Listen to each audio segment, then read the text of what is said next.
സാറേ, nature of seeing, nature of knowing എന്നൊക്കെ പറയുന്നത് അത് നമ്മുടെ ഈ ചിദാനന്ദത്തിലെ ചിത്ത് എന്ന് പറയുന്ന ഒരു അറിവ് എന്ന് പറയുന്നത് ആ ഒരു അനുഭവത്തെ സംബന്ധിക്കുന്ന അറിവെന്നാണ് എനിക്ക് മനസ്സിലായത് പറഞ്ഞു കേട്ടപ്പോ. അത് ഈ നേച്ചർ ഓഫ് സീയിങ് അല്ലെ നേച്ചർ ഓഫ് നോയിങ് എന്ന് പറയുന്ന അറിവുമായിട്ട് ബന്ധമുണ്ടോ, ബന്ധിപ്പിക്കാൻ പറ്റുന്ന ഒരു കാര്യമാണോ? തീർച്ചയായിട്ടും അത് തമ്മിൽ ബന്ധമില്ലാതില്ല. ബന്ധമുണ്ടെന്ന് പറയാനൊക്കില്ല, ബന്ധമില്ലാതില്ല. കാരണം എന്ന് പറയുന്നത് ഇപ്പോൾ കഴിഞ്ഞ മാർച്ച് മാസത്തിൽ മാർച്ച് 10-ാം തീയതിയോ 8-ാം തീയതിയോ മറ്റുള്ളൊരു ചോദ്യത്തിൻ്റെ വീഡിയോ ഞാൻ കേൾക്കുകയുണ്ടായി. അതിനകത്ത് വിഷയാനുഭവങ്ങളുടെ ആന്തരിക പ്രകൃതിയെക്കുറിച്ച് ഒരു സംസാരം നടന്നിട്ടുണ്ട്. അതിൽ സൂചിപ്പിക്കുന്നുണ്ട് ഒരു പരിധി വരെ.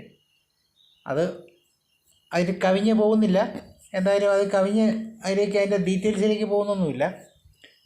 അപ്പോൾ അതുകൊണ്ട് ഈ അനുഭവത്തിൻ്റേതായ ബോധതലം അതാണ് ഇവിടെ ഉദ്ദേശിക്കുന്നത്. നേച്ചർ എന്നവിടെ ഉദ്ദേശിക്കുന്നത് പ്രകൃതി. അത് അനുഭവിക്കുന്ന ഓരോ വിഷയങ്ങളിലും ഒരു പ്രകൃതിയുണ്ട്. ആ പ്രകൃതിയെ ബോധപൂർവം അറിയുക എന്നുള്ളതാണ്. അതവിടെ ഇത്രയും മാത്രം ചുരുക്കി പറയാവുന്നൊരു വിഷയമല്ല അത്. നമ്മുടെ ബുദ്ധിസ്റ്റ് ധ്യാനങ്ങളെക്കുറിച്ച് പറഞ്ഞ ഒരു അവസരത്തിൽ ഇതിനെക്കുറിച്ച് സൂചിപ്പിക്കുന്നുണ്ട്. ഒരു കാര്യത്തിലുള്ള, ഒരു വിഷയത്തിലുള്ള രാഗം, ഒരു കാര്യത്തിലുള്ള ദ്വേഷം, ഒരു കാര്യത്തിലുള്ള മോഹം, ഇങ്ങനെ 3 ആസ്പെക്റ്റുകളായിട്ട് തിരിച്ച് അതിൻ്റെ രാഗമില്ലായ്മ, രാഗമുണ്ടായ്മ, മോഹമില്ലായ്മ, മോഹം ഉണ്ടാകുന്ന അവസ്ഥ, അങ്ങനെ 6 തരത്തിലുള്ള വിചിന്തനങ്ങൾ നടത്തുന്നതായിട്ട് നാം കാണുന്നുണ്ട്. അവിടെയാണ് ആ നേച്ചർ ഓഫ് നോയിങ്ങും ഇതൊക്കെ ഫലപ്രദമായി നാം ബൗദ്ധ ദർശനങ്ങളിൽ ശ്രദ്ധിക്കുന്നത്. അത് മാത്രമല്ല, ഇതിനെക്കുറിച്ച് വളരെ തിയറികൾ കൂടുതലുണ്ടായിട്ടുണ്ട്.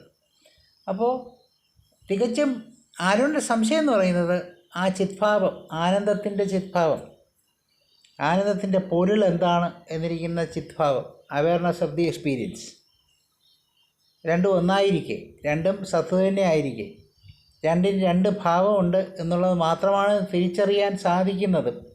ആ പറയുന്ന ദ്വന്ദ്വത്തിനതീതമായിരിക്കുന്ന ഒരു സായുജ്യത്തിലേക്ക്, ഒരു യോഗത്തിലേക്ക്, യൂണിറ്റിയിലേക്ക് പോകുന്നതിന് സാധ്യമാകുന്നതുമായ ഒരു കണ്ടെത്തൽ അല്ലെങ്കിൽ അനുഭവം, തിരിച്ചറിവ് ഒക്കെയാണ് ഈ പറഞ്ഞ നേച്ചർ ഓഫ് നോയിങ് എന്നൊക്കെ പറയുന്നത്. തീർച്ചയായിട്ടും സാധകൻ്റെ മുകളിലോട്ടുള്ള യാത്രകളിൽ അവയൊക്കെ വിചിന്തനം ചെയ്യേണ്ട സാഹചര്യങ്ങളുണ്ടാവും. പക്ഷെ അപ്പോഴല്ലാതെ അതേക്കുറിച്ച് ചിന്തിക്കാൻ ബാല്യമില്ല. കാരണം വേറൊന്നും കൊണ്ടല്ല, അത് കൂടുതലായുള്ള മാനസിക വ്യായാമം ഉണ്ടാക്കുകയും അത് ക്ഷീണം ഉണ്ടാക്കുകയും ചെയ്യും, മനസ്സിന് ക്ഷീണം ഉണ്ടാക്കുകയും ചെയ്യും. അപ്പം മനസ്സിന് ആവശ്യമായ ബലം ഉണ്ടാക്കിയിട്ട് വേണം അതിലേക്ക് പോകാൻ. അതായത് നമ്മൾ ഒരു മല കയറാനുള്ള ആരോഗ്യം അല്ലെങ്കിൽ ഓട്ടപ്പന്തയത്തിൽ പങ്കെടുക്കാനുള്ള ആരോഗ്യം ഒക്കെ സംഭരിക്കുന്നത് പോലെ ഇത്തരത്തിലുള്ള മാനസിക വിചിന്തനങ്ങൾക്ക് കൂടി മനസ്സിൻ്റേതായ ബലം സംഭരിക്കേണ്ടതായിട്ട്. ആ മനസ്സിൻ്റെ ബലം സംഭരിക്കുന്നത് ചിലപ്പോൾ ധ്യാനാത്മകമായിരിക്കുന്ന അവസ്ഥകളിൽ കൂടിയായിരിക്കാം, ശാരീരികമായിരിക്കുന്ന പല തയ്യാറെടുപ്പുകളിൽ കൂടി ആയിരിക്കും. അതൊക്കെ തന്നെ അനുവർത്തിക്കേണ്ടതായിട്ട് വരും. അതില്ലാതെ വളരെ പെട്ടെന്ന് നമ്മൾ കേട്ട് പഠിച്ചുകൊണ്ട് ഒന്നിലേക്ക് പോകുന്നതുകൊണ്ട് മാനസിക ആരോഗ്യത്തിന് തന്നെ ക്ഷീണം സംഭവിക്കാനുള്ള സാധ്യതയുണ്ട്. അതാണ് മുഖവുരയായിട്ട് എനിക്ക് പറയാനുള്ളത്.